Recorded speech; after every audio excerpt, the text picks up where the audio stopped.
વૈશ્વિક બજારની અપડેટ સાથે સહયોગી આરતી મહેતા આપણી સાથે જોડાયા છે. આરતી, વેરી ગુડ મોર્નિંગ. અને ગિફ્ટ નિફ્ટી તરફથી આજે સારા સંકેતો છે, શું છે ડિટેલ? અમેરિકાના બજારો અને એશિયાના બજારોના શું હાલચાલ? જી ગુડ મોર્નિંગ. અને જો ગ્લોબલ માર્કેટની વાત કરી લઈએ તો થોડાક મિશ્ર સંકેતો યુએસ માર્કેટ તરફથી આપણને બનતા દેખાઈ રહ્યા છે. ડાઉ જોન્સની વાત કરી લઈએ તો લગભગ 650 પોઈન્ટ્સની તેજી સાથેનું અહીંયા ક્લોઝિંગ આવતું દેખાયું છે. નાસ્ડેક થોડું નેગેટિવ છે, પણ નીચલા સ્તરેથી સારી રિકવરી પણ આપણે જોઈ છે. S&P 500માં રેકોર્ડ ક્લોઝિંગ આવતું દેખાયું છે. અને પહેલી વખત જો S&P 500ની વાત કરી લઈએ તો લગભગ જે 69,000 છે એના 6900ના લેવલ્સની ઉપર ખાસ કરીને બંધ થતું દેખાઈ રહ્યું છે. તો એક રેકોર્ડ લેવલ્સ કહી શકાય આપણને S&Pમાં બનતા દેખાઈ રહ્યા છે. વાત કરી લઈએ નાસ્ડેકની 60 પોઈન્ટ્સની વેચવાલી સાથે અહીંયા ક્લોઝિંગ આવતું દેખાયું છે. તો અહીંયા એક મિશ્ર સંકેતો યુએસ માર્કેટ તરફથી બનતા દેખાઈ રહ્યા છે. જે યુએસના જોબલેસ ક્લેમના ડેટા આવ્યા હતા એના પર પણ નજર કરવાની મહત્વની રહેશે, કારણ કે જુઓ આમાં થોડો એક વધારો આપણને વીક ઓન વીક બેઝિસ પર આવતો દેખાઈ રહ્યો છે. 29 નવેમ્બરે જે 1.92 લાખ પર હતા તે વધી 6 ડિસેમ્બર સુધી 2.36 લાખ પર આપણને જોબલેસ ક્લેમના ડેટા જે છે તે આવતા દેખાયા છે. તો આ ડેટા ખાસ કરીને સુધરતા દેખાઈ રહ્યા છે.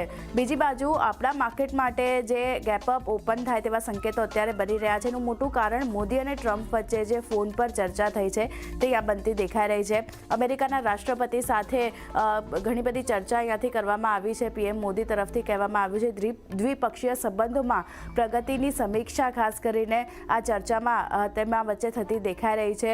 જ્યાં તેઓ કહી રહ્યા છે કે સ્થાનિક અને વૈશ્વિક મુદ્દાઓ પર પણ ચર્ચા જે છે તેમણે કરી છે અને બંને દેશો આગળ પણ ખાસ કરીને સાથે મળીને કામ કરતા અહીંયા જોવા મળશે. આ સાથે જ પીએમ મોદીએ એમ પણ કહ્યું છે કે ગ્લોબલ શાંતિ અને પ્રગતિ માટે જે છે તે આગળ બંને દેશો કામ જે છે તે અહીંયાથી કરતા જોવા મળશે. તો આજે ડેવલપમેન્ટ આવતા દેખાઈ રહ્યા છે. પીએમ મોદી અને પ્રેસિડેન્ટ ટ્રમ્પ વચ્ચે જે ચર્ચા થઈ છે એને લીધે એક પોઝિટિવ સંકેતો ઓવરઓલ આપણને મળતા દેખાઈ રહ્યા છે.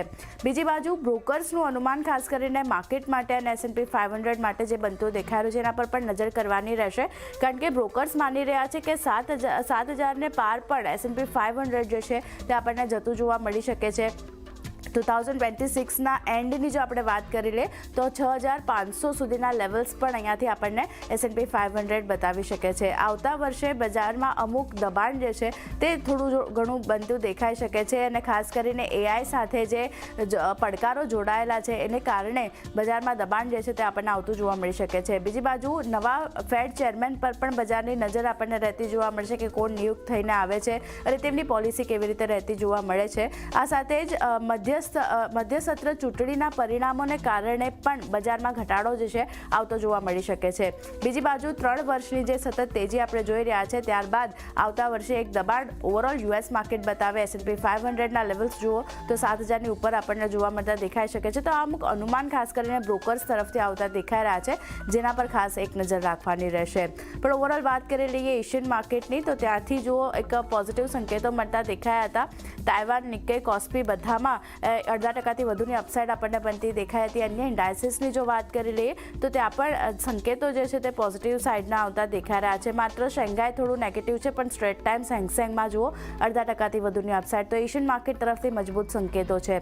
ગિફ્ટ નિફ્ટી શરૂઆતી કારોબારમાં ઘણા સારા સંકેતો અહીંયાથી મળતા દેખાઈ રહ્યા હતા. અત્યારે જુઓ 121 પોઈન્ટ્સની ખરીદારી અત્યારે બનતી દેખાઈ રહી છે. લેવલ સ્પેસિફિક 26,130ના લેવલ્સ ગિફ્ટ નિફ્ટી તરફથી બનતા દેખાઈ રહ્યા છે. તો ક્યાંય ને ક્યાંય યુએસ થોડુંક મિશ્ર છે.